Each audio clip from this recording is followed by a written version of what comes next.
I'm Jim Check with me. Renee Merrifield. And on the phone, Ian Burns, our managing editor. And what we're going to do, we promise this, we're going to break down the budget. It's not that easy to do. We're going to try and make this kind of like, we're going to get through because on paper alone, though, the Liberal budget is very thick. I don't like to see that. It's a very thick one. Lots of good words. And I would liken it back to when I was in college and say, like the intellectual wrote a book report here that doesn't say a lot, but there's a lot of words in there. Whereas the other one seems to be a lot more concise and a lot more bullets, a lot more readable. And that one is maybe written at a level at a, like a, I guess it's written towards the average person. It's more understandable. Well, it definitely circulated around social media. There was those that were saying that the Liberal platform was truer because they use more words, and then there were, than the Conservative platform. But ultimately, in reading through them, the words were not substantial in terms of creating the actual platform or the actual dollar figures. So I didn't find it to be necessary in terms of getting the point. It reminds me when I was in my professional program where you had to use all the buzzwords to get the marks, right? Like when I was doing my CMA, you had to make sure you hit all the buzzwords, and they definitely hit a lot of the buzzwords.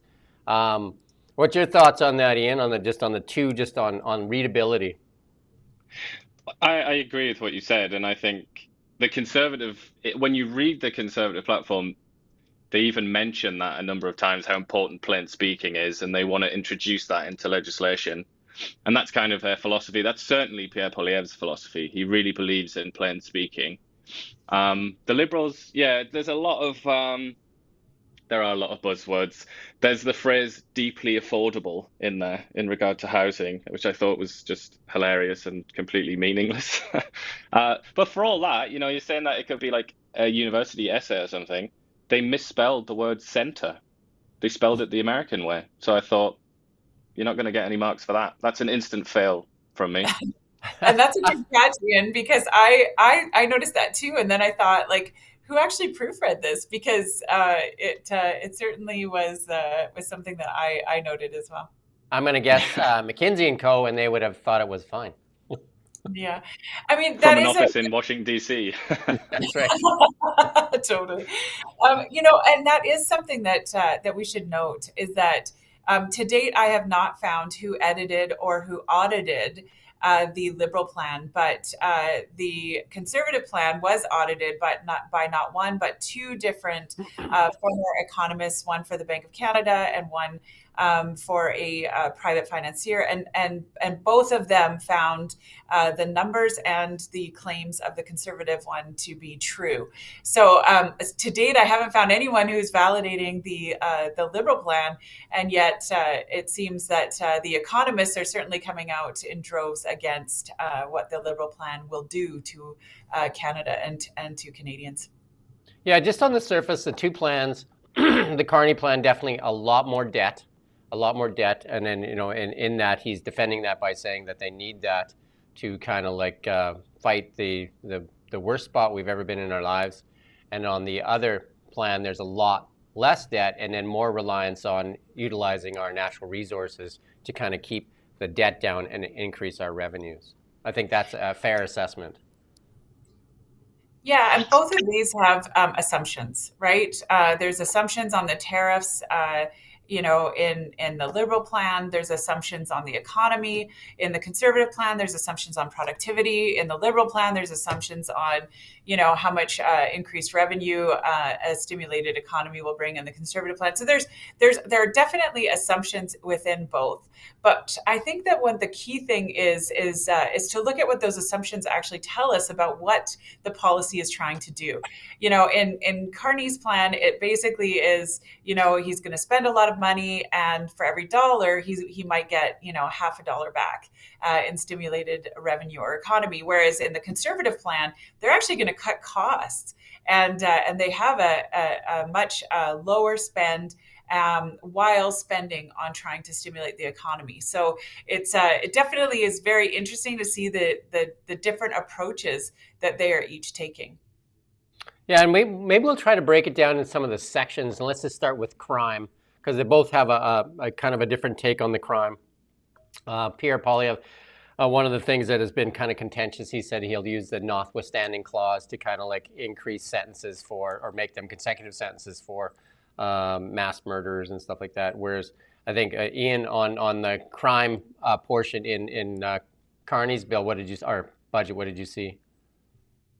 Yeah, I mean, I found that quite jarring, to be honest, because right at the top is a fairly long section on gun control, and that is, it seems to me, a figment of certain people's imaginations that people are going out there, they're getting their PAL license, extremely difficult, long-winded process, quite expensive, can take over a year to do that, and then you have to have a cabinet to store your gun, and they have to store the bullets at a separate place and all the rest of it. Really, it's a very restrictive system. But apparently, in the Liberal Party's imagination, that's one of the primary sources of crime. But of course, it isn't. The statistics bear that out. So that's a very politicized choice that they made. But they do the rest of the Liberal platform on crime is what we discussed it earlier. It's kind of lots of generalities, lots of vague words. Like, for example, I'm just looking at one here. Put those profiting from fentanyl behind bars. Just compare that.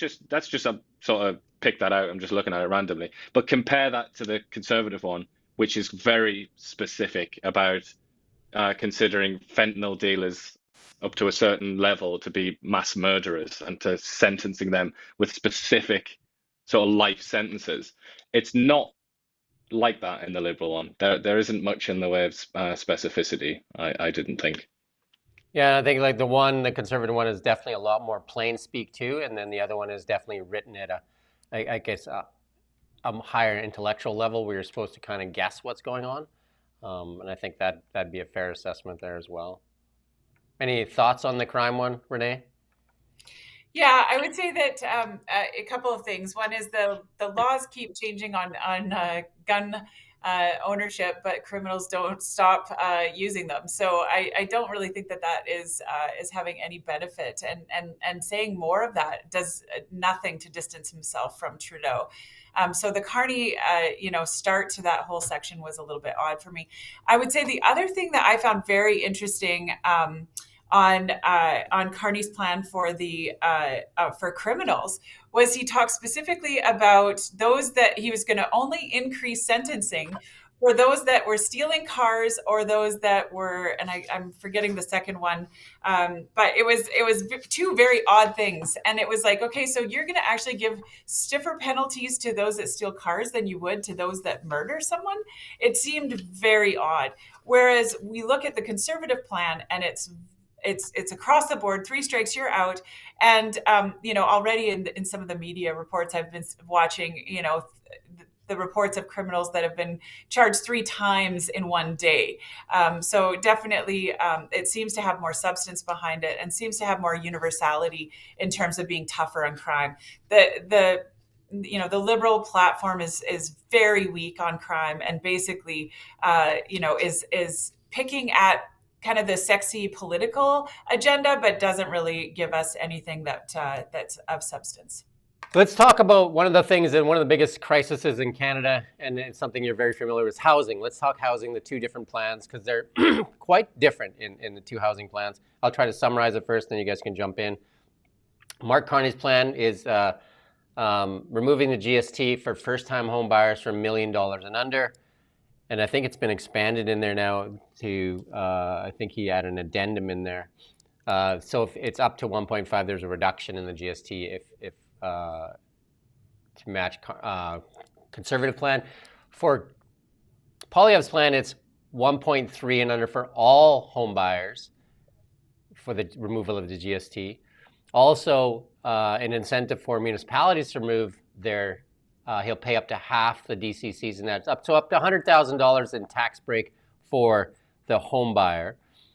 On the Carney side, there is more for developers in that, or modular home builders. There's a $25 billion financing fund there for modular home builders, another $10 billion for low-income home builders, and another credit in there for MERBs for property developers to get a tax credit tax credit on multifamily homes or multi-unit residential buildings.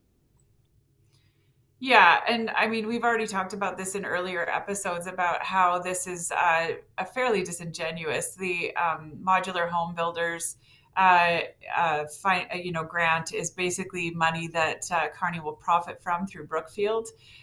So, that's pretty disingenuous. But I think that your point about the Conservatives and the enormous amount of funds coming back, it's definitely been, in some of the chatter that I've heard about, in that it's giving people hope that they can actually afford, to buy again, where they just haven't seen that in the past. Yeah, so the government actually put out a piece on it and said that the Kearney plan for the removal of GST would cost the Canadian government $378 million for the Kearney's removal on the first-time home buyer and $1.8 billion. So that shows more people would use it in the Conservative plan. So that would be more people accessing that tax break in the Conservative plan. Yeah, because the Conservatives is all new housing rather than just first-time home buyers. Yeah. So, I mean, while it's sexy to say, first-time home buyers, I saw a statistic just today that said that the average first-time home buyer in Toronto just turned 40. That's the highest age that we've ever seen in recorded history, and about 7 years higher than it was at the beginning of the Trudeau Liberals. So definitely something that we need to watch on that. Any thoughts on that, Ian, on the differences between the two plans? I think this on housing, I think it highlights the differences between the two offerings in probably the clearest way, the starkest way. I think it shows that the Tories they're more about empowering individuals. They're very much bottom up. That seems to be their economic vision, almost like Friedmanite, but not quite. He's not quite that extreme, not quite Chicago school. Whereas Kearney, it's very much kind of, and we discussed this before, didn't we? Like $35 billion to be dispersed in loans by the federal government to various corporations, companies, whatnot. That is top down. I can't really describe that in any other way. It's getting the big boys around the table and sort of dishing out the money and saying, let's get going.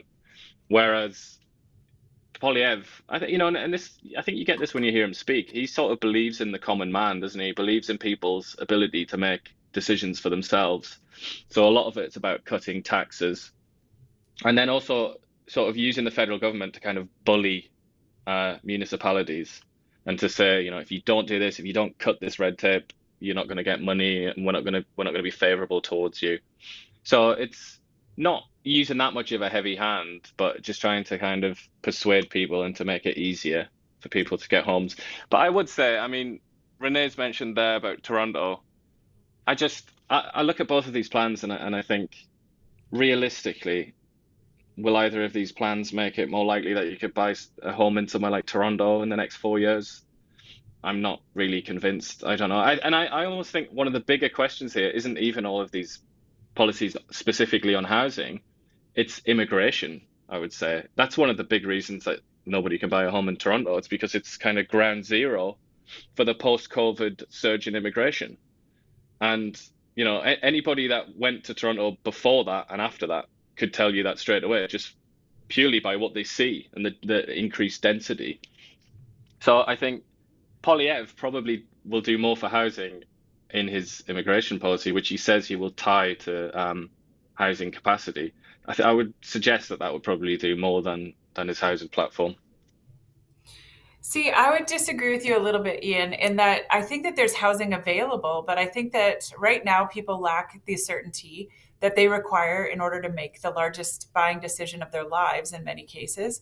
And I think that people also lack the ability to earn enough money for those down payments as well. So it's about qualifying, through down payment and then your income, and then, having the units available. Right now, I believe that the number is about 30,000 units that are available or coming available in the Toronto metro area. That's a scary number of availability. But right now, people are not making that purchase simply because they can't. The cost of housing has outpaced and outmeasured what they can actually get into it for.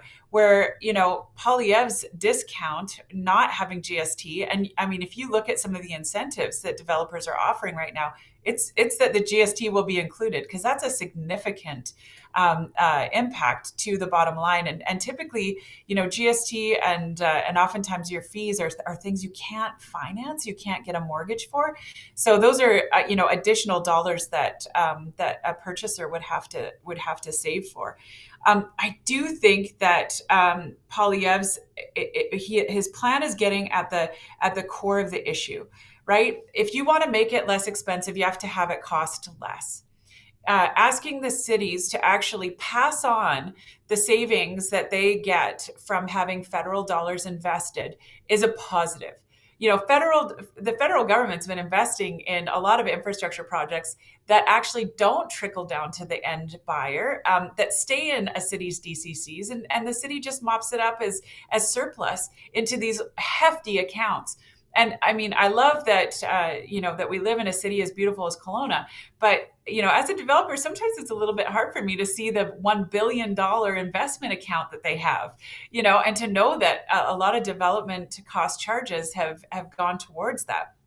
So I do think that what Pierre's plan does is it says, hey, we're going to give you money, but you have to actually make that go towards a lessening of the DCCs. You lessen the DCCs, you absolutely are going to lower the cost of housing, which is a very big positive.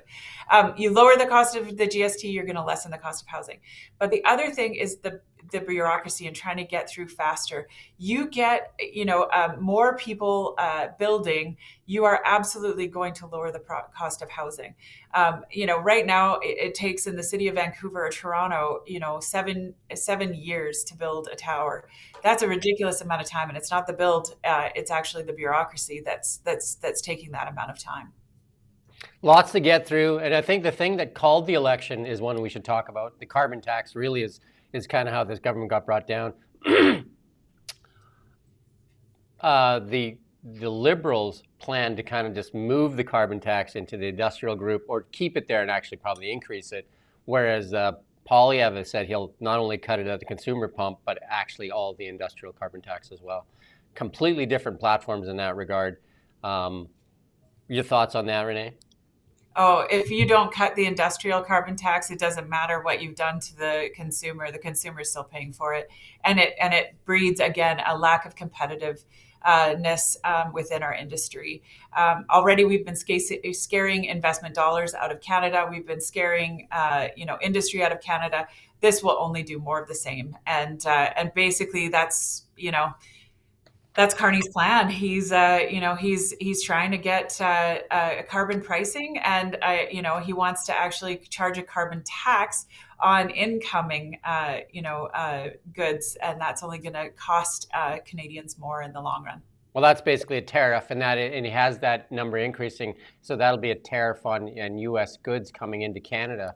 So I mean, his big win is against the tariffs, but then he's going to tariff them with a tax as well, so that seems odd. Any thoughts, Ian, on the two different strategies as far as it goes to the carbon tax there?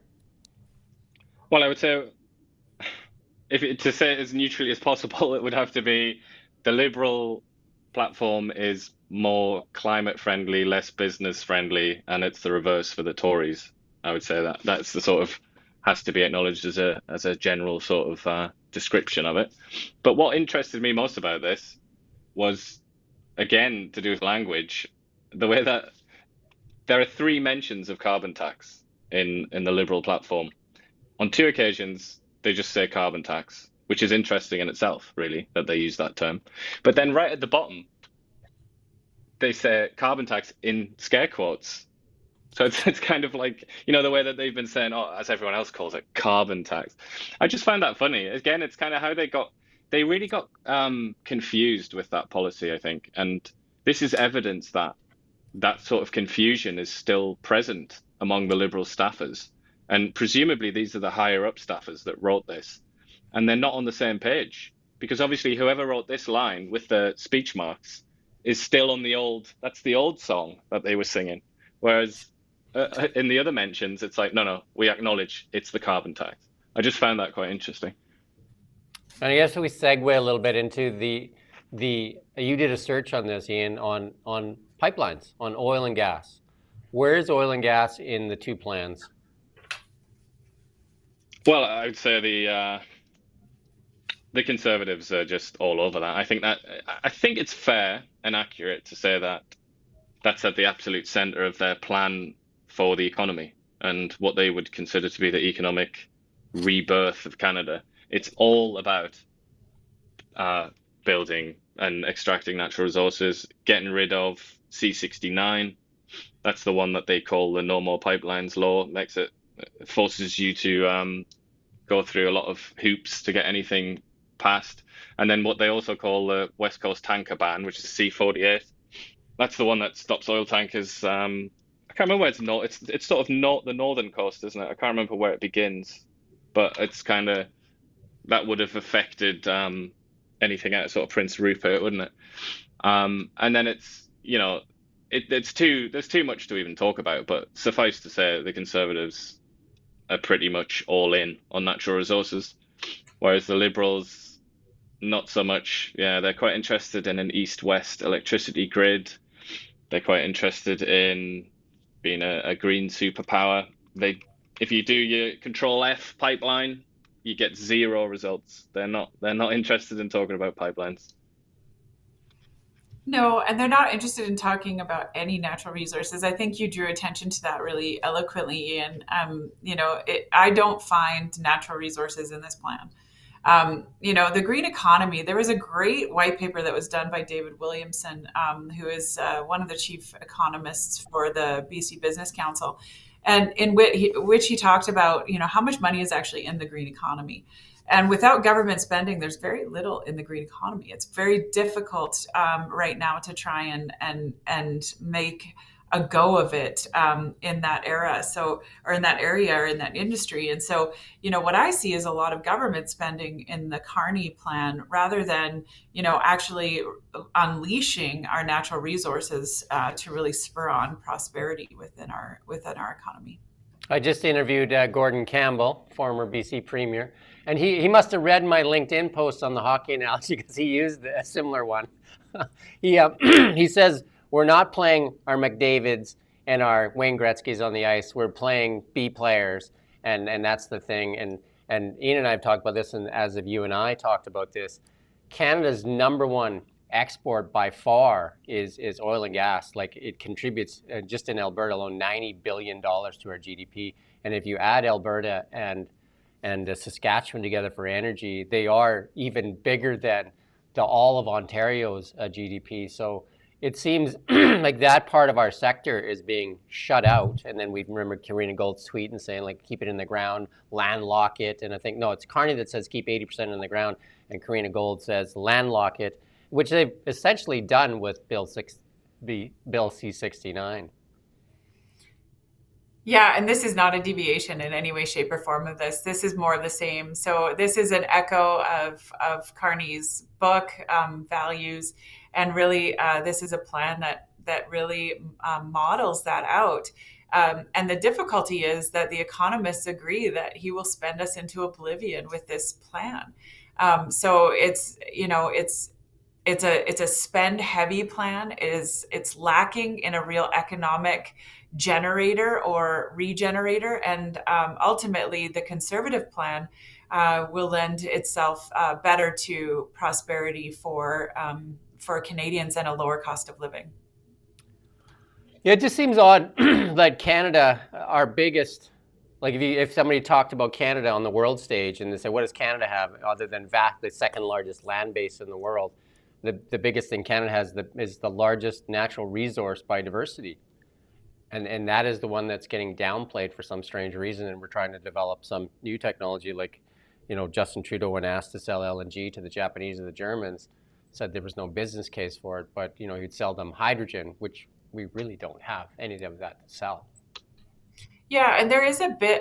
It's not just a business case. There is an actual environmental case to be made for getting our LNG off of our borders and into countries that are currently burning or utilizing energy sources that have higher emissions. There was a white paper done just over a year ago by the National Bank that showed that if we just got the 5 LNG projects in BC up and running, that we would offset 3 times Canadians' emissions over, like, all of our emissions. We would offset it every single year. So it's really looking at the global crisis of climate change rather than a microcosm of climate change, and trying to look at how we can contribute to the overall emissions lowering rather than just our own. And they mention that the Conservatives mention exactly what you just said there, where they say that they would use Article 6 of the Paris Agreement to export Canadian resources. And that is certainly, anybody that's done an undergraduate degree in economics as well, or even just read a book about economics, would know that is historically kind of how these things work. And the example that you often hear is about elephants. Like, why do elephants still exist? And the answer is because ivory, or what ivory was used for, what their tusks were used for, was replaced by other technologies like plastic. That's literally why they're still alive. It's because they weren't necessary anymore for things like, billiard balls or what have you. Technology, like better technologies, tend to displace these older technologies. And you have to remember that in places like India, which is usually given as the main example, they're burning lignite, which is brown coal, the worst possible thing that you could do for the environment. And they're doing that because it's reliable and it's cheap. They have access to it, and it's in their national self-interest, basically. So you can't blame them for doing that. But if they could only have LNG, natural gas, it would dramatically reduce global emissions, and it would displace that older, much worse practice or technique of generating energy with a much more efficient and a better one. And this is something that I think the hostility to LNG, the hostility to natural gas from some people in the climate lobby, let's say, is one of the most baffling things to many people, many experts, because it really doesn't make a lot of sense, because it actually would make a dramatic difference in global emissions.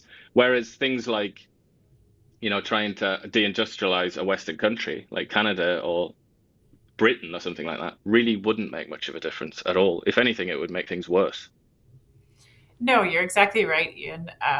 Basically, if everyone ceased to exist in Canada, we would lower the overall global emissions by 1.6%. But just by getting, LNG off of our borders, we would lower total, world emissions by, 6 to 8%. So you're absolutely correct on that. And, you use the example of India.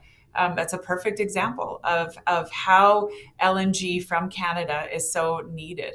And if they're not going to get it from Canada, they're going to use, other energy sources like coal, or they're going to get LNG from other countries that do not have the human rights, laws that we do, or do not have the emissions controls that we do. So, in doing so, Canada has LNG that's produced at 44% less emissions than anywhere else in the world. So we should be proud of that, and we should be making sure that those are the poker chips that we have on the table. And right now, we're taking those off, and definitely Carney's plan does not put those poker chips back on the table in any way, shape, or form.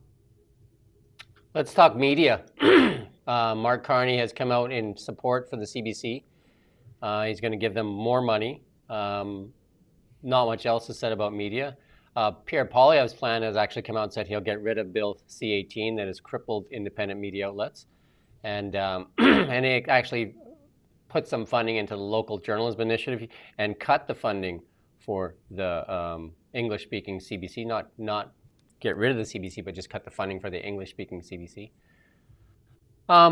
Peter Menzies did a story that said basically on election night, people will be voting for the fate of media. It will live or die as of Monday night. And Holly Dones also talked about it, saying, Blacklock saying that if the Liberals win again, it'll basically be one media outlet left in Canada, and it'll be an arm of the government. Ian, you want to take that first? Yeah, I would say, um, I hate to kind of seem partial at all, but it's very, very clear cut in this case, and I think I'd be doing a disservice to the profession of journalism if I didn't speak clearly and say that the conservative platform is a lot more friendly to the old idea of what the media should be, free and independent. And he uses you can just tell by the kind of words he uses. He talks about liberty, freedom of expression, things like that. You can just tell that it's something personal with him. If you remember as well, when he announced a couple of years ago that he was going to try and be the leader of the Conservative Party, it was all about freedom. He stopped talking about that now for some reason, but his sort of catchphrase was, "I'm going to make Canada the freest country in the world," and a lot of that was based on freedom of speech and freedom of the press. Um, and then obviously he's chucked in the like Radio Canada for that's just to try and I think that's just to try and win votes in Quebec, pretty much. I don't think he's sort of philosophically committed to that. And the local journalism initiative, again, I feel like that's some kind of compromise on his part. But generally speaking, he said explicitly that he wants to bring news back to Facebook. He wants to defund the CBC, which would help independent media in Canada, even though, it's a lot of people are upset about that, but it certainly would because it would liberate a lot of the space in the market. Um, and he also wants to spend advertising money, federal government advertising money, with independent media, which would be an enormous boon, rather than that money instead going to Mark Zuckerberg, which is pretty much the present arrangement. And then the Liberals, this is something it's not just the Liberals, and I often say this, it's kind of the entire left liberal um, axis around the whole Western world. They've completely fallen out of love with freedom of speech and freedom of expression, and freedom of the press. It's happened over about sort of 10 years, I would say, and now I think they're at their peak now, and they have a general sort of hostility and suspicion of the media. They have a massive suspicion of freedom of speech because they think they can't say the words freedom of speech without saying the words hate speech. They almost have to be in the same sentence for people of a certain political persuasion. And sure enough, that's what the Liberal platform's all about. It's all about protecting people from speech rather than protecting speech. So on this one, it's really clear cut.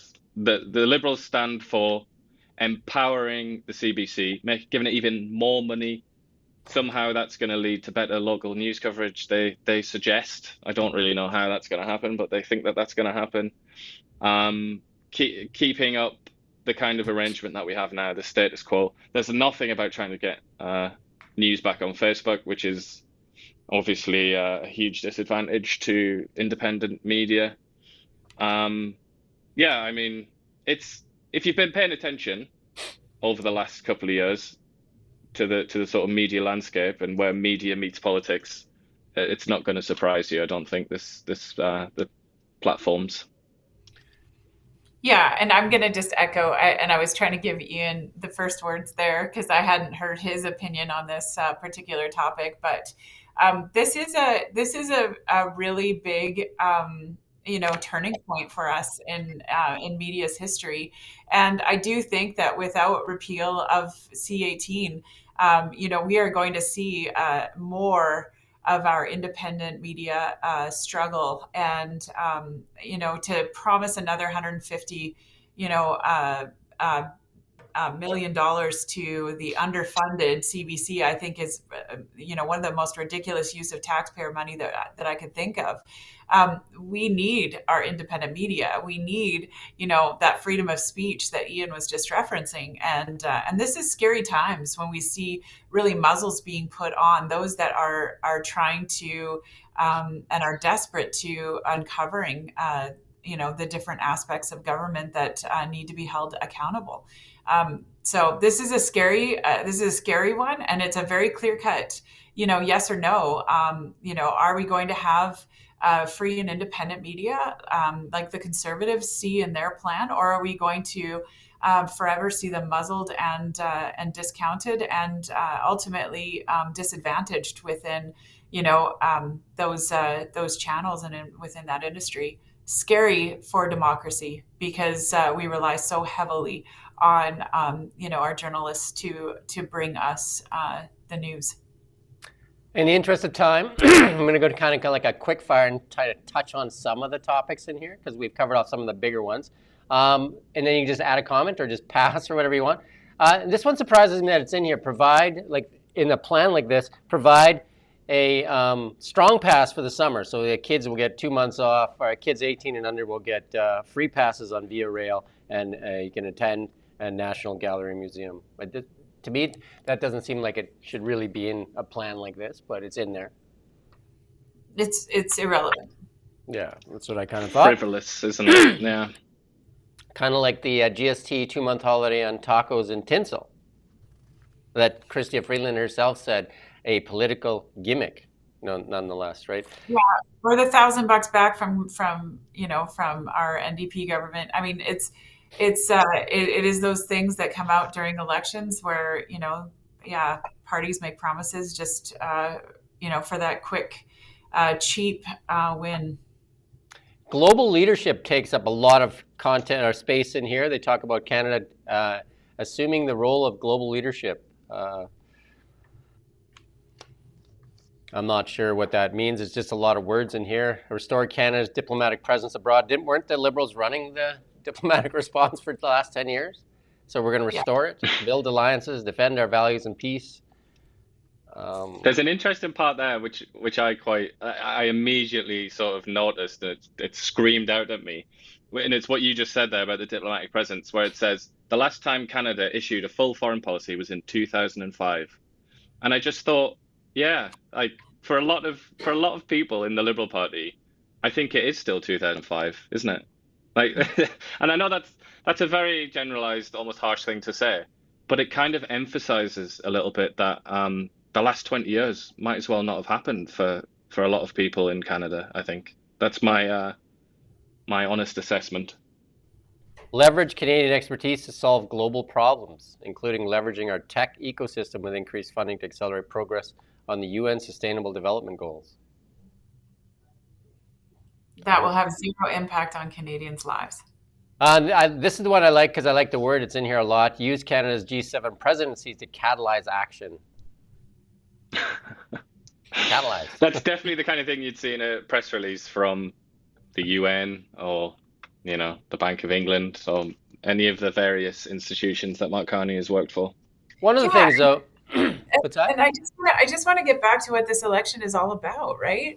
People can't afford to live. Our food banks are up, and food bank usage is up 40% year over year. Like, kids are, don't want to have sorry, I shouldn't say kids. My kids, ages 23 to 29, that next generation don't believe that they can afford to have kids. They can't afford to buy a house. We just talked about, first-time home buyers, average age going up to 40. If you can't buy a house until you're 40, when are you going to have a kid?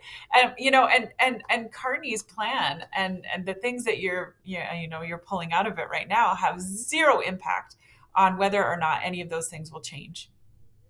Official languages. That's a really interesting point, and I think that's like a central point, and that's the biggest absence in both of these platforms is the fertility rate. Literally, people not having children anymore, and what a crisis that represents. And I would say, isn't it very telling? I thought so anyway. That the one mention, and it wasn't even a direct mention; it was an oblique mention by Pierre Poilievre about the biological clock comment, which is a genuine thing, a very serious thing. And you've just sort of alluded to it there. Not many women, sadly, I wish it was different. I'm sure most people do, but not many women can have many children after 40, if any. And yet, if you don't have a house, you're not going to have children. It's like, it seemed like that's a central issue in the world right now, but also in Canada. And the one time that it got even just a little bit of an airing, it was denounced as misogynistic or something like that, and I just find that it's a little bit sad. I think for the level of political sophistication that we have in this country, it suggests that it's not really high enough to deal with an issue that serious. Yeah, and you know what? I mean, my algorithm's probably a little bit different than yours, but I was seeing actually the juxtaposition of Polyev saying like we need to restore the hope and dreams of young couples to have children, and that biological clock ticking comment, and then juxtaposed to Carney's offer to pay for in vitro fertilization, which basically is like, yeah, because you can't afford to have kids, so you have to have them when you're in your 40s and 50s. I do think that that's a reality. And I think that that's why we're seeing the younger generation so supportive of the conservative platform and the conservative, MP candidates right now. You talk about young Canadians. Here's a couple of bullets on young Canadians. Mark Carney-led government will establish a youth climate corps pilot, which will provide paid skills training for young Canadians to quickly respond to climate emergency, support recovery, and strengthen resilience in communities across the country. This is and it's just a lot of other words. One for his friend Greta Thunberg there, I guess. There you go. And get young Canadians their first job by connecting young people to jobs and skill development opportunities that they need to launch their. I mean, these are a lot of really nice words to fill pages. Yeah, but the reality is the last 10 years of the Liberal government is why, our youth don't have jobs. It's why we don't, we have such a high unemployment rate within the 18 to 30-year-olds. So, I mean, that, what we're going to now give them government jobs, like that is the most ridiculous thing ever. They want purpose in life and they want to, have fulfilling careers, and that's not going to do it for them. And here's one that but there's an answer to that, isn't there? Provide 100,000 young people a year with mental health care. So when society fails them, they can be given mental health care to adjust. Well, there is one thing of meat and potatoes here, but it's at the end, oddly. Provide new apprenticeship grants up to $8,000 for registered apprentices. You'd think that'd be at the top of the list, but hey. Yeah, you know what, though? That's not new. That's Trudeau's had that for the last 5 years, and it has not had a positive effect. So this is the one thing, building an economy that everybody can afford, and they will cut dual family incomes, a tax cut of 1 percentage point for $825 a year. And then Polyev has a similar thing, but it's double that. Basically, he's going to cut the lower the income tax bracket 15%, saving the average worker $900, the average family $1,800, almost more than double than what the Liberals are offering. Yeah, again, I mean, what we've seen from the Conservative plan is that it's going to lower costs for the cost of living, and one of the ways is through heavier taxation cut. And then Build Canada Homes, another arm of the government, to get the federal government back into the business of building homes. You might have some comments on that. Government's the most expensive builder that there is. BC Housing builds, housing right now at double the cost of what a builder can do it for. And that's a lot of billions of dollars, $25 billion to modular home builders.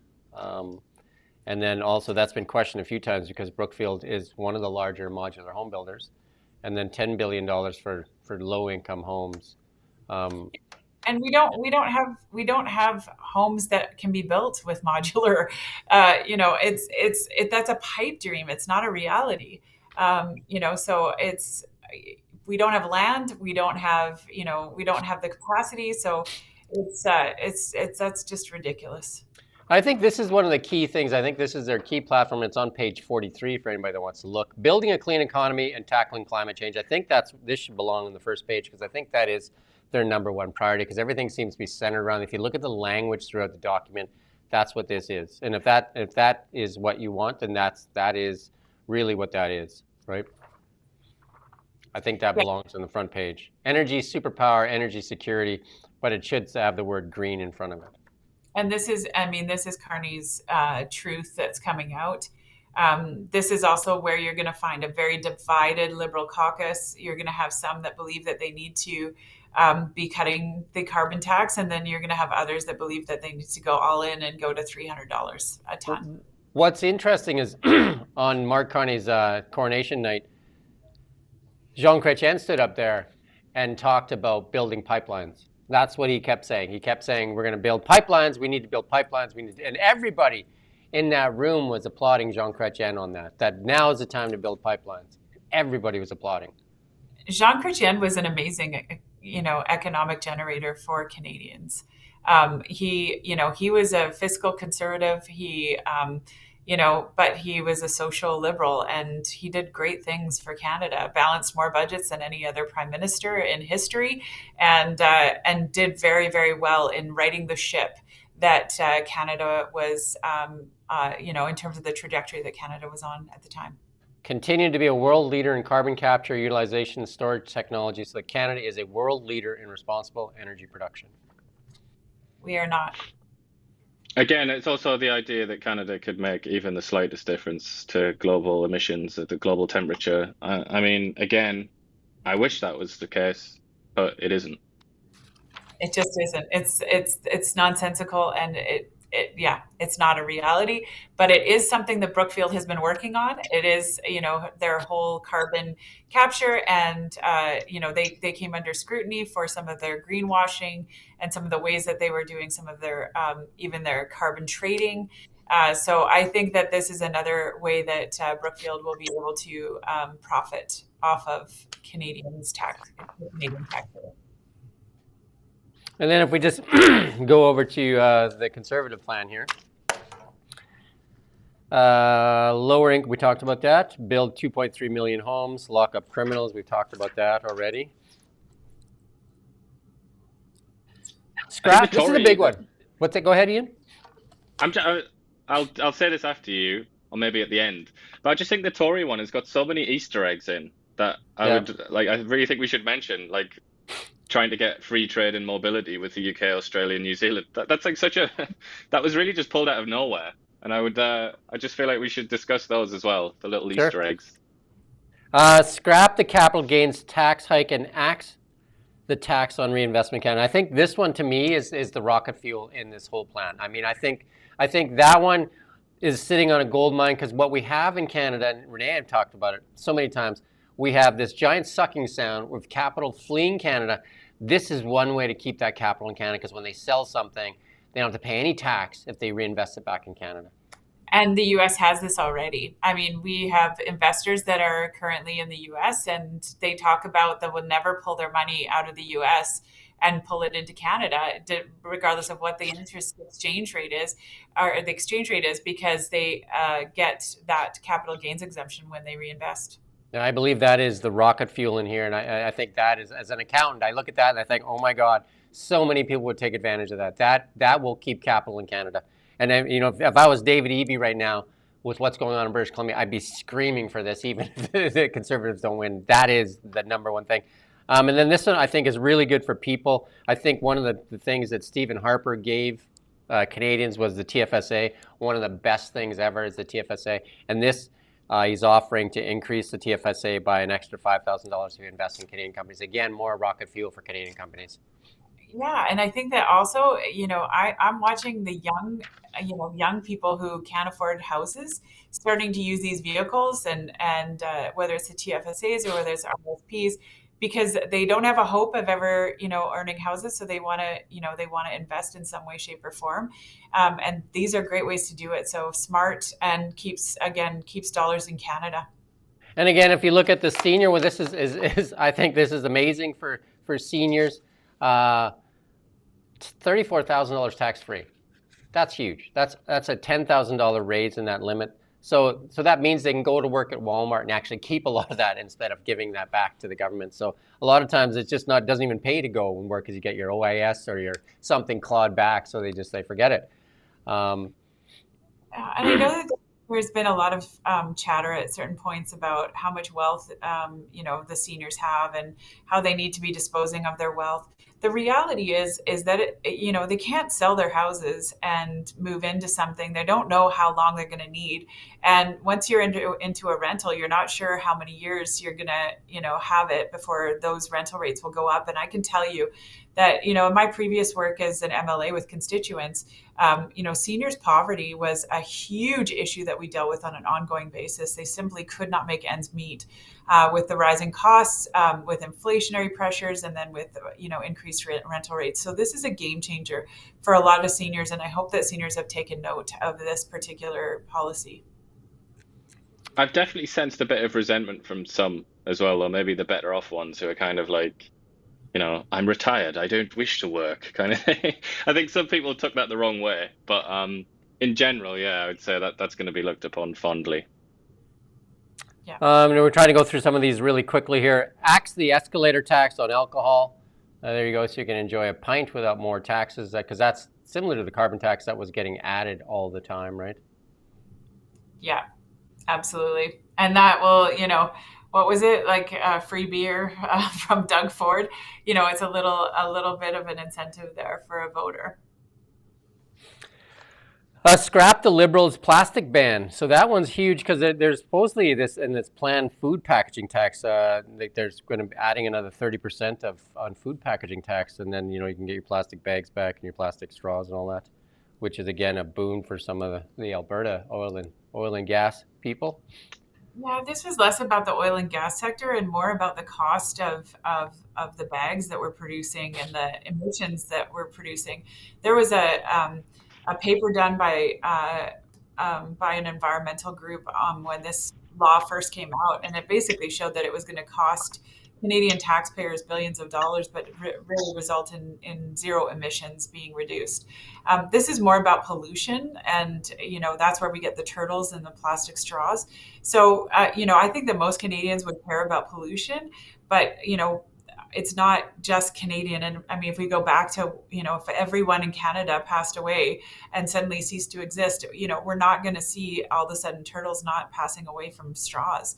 The amount of pollution that's going into the waters from other countries that don't have any sort of controls on pollution or pollutants, I think it has a far greater effect, and certainly is not where I think our billions of dollars should be spent at this point. Never hike taxes and pass the Taxpayer Protection Act. Yeah, this was an That's interesting. one of those Easter eggs. That's the one so I knew you were thinking about that one there, because that one's a big one. That's huge. I mean, I have to be honest though, that is big, and I'm sure a lot of people will be grinning from ear to ear at the sight of that. But I wonder, I don't know, maybe Renee would have more expertise, but how practicable is that really? Is that realistic? It's very difficult to do, but you can do it for sure. Taxation is an easy a way for governments to not control spending and to take it from taxpayers. But there's only one taxpayer. So, I mean, what I loved about this one is it has to go to a referendum. So, taxpayers have to weigh in. That's going to give government serious pause to adding more cost to government. And I think that there's some real merit in seeing this. I wish there was more news that was given to it, because I think it's a revolutionary measure for sure. And we talked about this. Let's go ahead, Ian. Sorry, just to add, so the Tories did that. That was their kind of let's write a new law to protect something, and that was to protect taxpayers. That was their priority. Whereas the Liberals, I'm just remembering, they had a line in there which is to protect the CBC and the funding of the CBC by law, so that if you wanted to change their funding, you had to pass a law through the House of Commons. I mean, it's just kind of interesting to see the different priorities there. It's an interesting catch, Ian. I didn't catch that one, but I like how you juxtapose those two.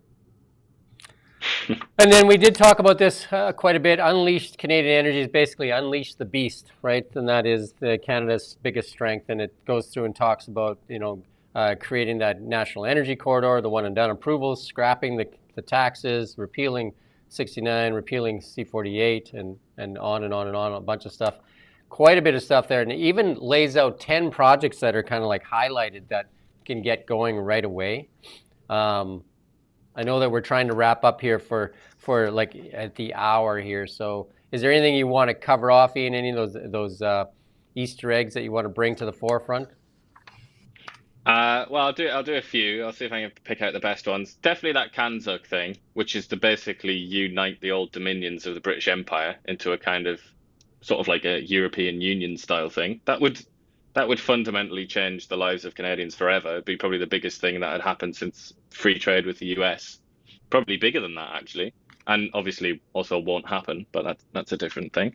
The Made in Canada documentaries about how Canadians helped to win the world wars. I thought that was very interesting. State-funded patriotic documentaries. That really intrigued me. One of the ones that we haven't mentioned is that in the platform, the Tories pledged to maintain health transfers and then preserve. That verb is proving to be very controversial, but preserve existing dental care coverage, existing deals with the provinces on childcare and pharmacare. So obviously, Carney and the Liberals are saying that means that they're going to kind of freeze it as it is, but people in the future will miss out. One of the most interesting ones to me, and it's pretty minor, but eliminate the requirement to have a university degree to work for the federal public service. I think that is fascinating to me, considering how useless so many degrees are nowadays. They are, in effect, it's just a way of gatekeeping, isn't it? It's become like a patronage system, almost, the federal government. Plain language law, we already talked about that. That would be huge. There is no excuse for using obscure, unintelligible language in any area of life, but certainly not in a law. I think that's just outrageous that that's ever happens. And then another one, it's kind of, I'll stop here because I could just keep going on for ages, but it's just the way that Poilievre's kind of been portrayed as like far right, a bootlicker, like a billionaire bootlicker and all this kind of thing. And when I read this platform, I just thought that is completely untrue. He really is not that kind of person anyway. But there's just one line in there, which was launch an oligopoly review of federally regulated sectors to increase competition. It's just kind of that is not the sort of thing that a billionaire bootlicker type person would do. And that's just one example. There are many examples like that. And when I was reading this platform, there are times where you could think, am I reading like Bernie Sanders or something here? Like at times it is kind of economically populist at times, this. And I just thought that was very interesting, and it really contradicts this claim that he's some kind of monopoly man that wants to kind of enrich the richest people in Canada. Maybe we'll start off with closing comments, and I'll say something first. In that, I'd advise everybody to go and read these two plans before. If you haven't voted yet, read both plans, and ask yourself, and read them carefully, and ask which one speaks to you, which one speaks to you in a language you can understand, and which one speaks to a better tomorrow, and which one. And from there, that's the blueprint that they put out to you. That's the blueprint that's there. So read them, try to understand them, read them with an open mind, try to understand them, and see which blueprint works for you and your family and the people that come after you, and see what's better for Canada. Yeah, I think, Jim, if I was to piggyback on that, what I would say is read this and see what impacts you. Like, see what actually has an impact on your life and on your dreams and on how you want to live, moving forward. I think that is, I think that's a good way to juxtapose them. I also would say read them for your kids and read them, through your kids' eyes, because I do think that one of these has a lot stronger vision for the future. Yeah, just separate the noise that all you hear out there. Just separate it all and read it for yourself. Inform your own opinion and say, how does this help me? How does this help my family? How does this help Canada? And just ask yourself which plan makes sense. Which plan can I understand? And just go from there. And then you can add in all the other stuff, the noise that comes out there, because you should be smart enough to make your own decision. You shouldn't have to be somebody to tell you what it is, right? So these are written for you to read. They're the blueprints. They're the actual blueprints these two parties are going to do. Yeah, agreed. And they're not contracts, though, I would say. that would be my comment. This is not a legally binding contract. A lot of what's in here will absolutely go nowhere, guaranteed. And when I was going through there, I was kind of like, yeah, no way. There's like there's lots of things like that. There's a lot of guff in here. But you have to kind of, the way to do it, I think, is like summarize it almost in like a sentence or something like that. And it's an impulse. Each of the parties is showing you what their impulse is and their general sort of tone, their general direction that they want to go in. The specifics, there's always a chance that they're going to just renege on any promises they make, any specifics they list. It happens all the time. But you can definitely see general directions, I think, in both of these. And that's what I would say. think more about the kind of philosophies and the directions rather than necessarily the specifics. Yeah, and I would say that if I read the Liberal plan, it would say that we're going to kind of stay in that same track, where it's going to be about climate change and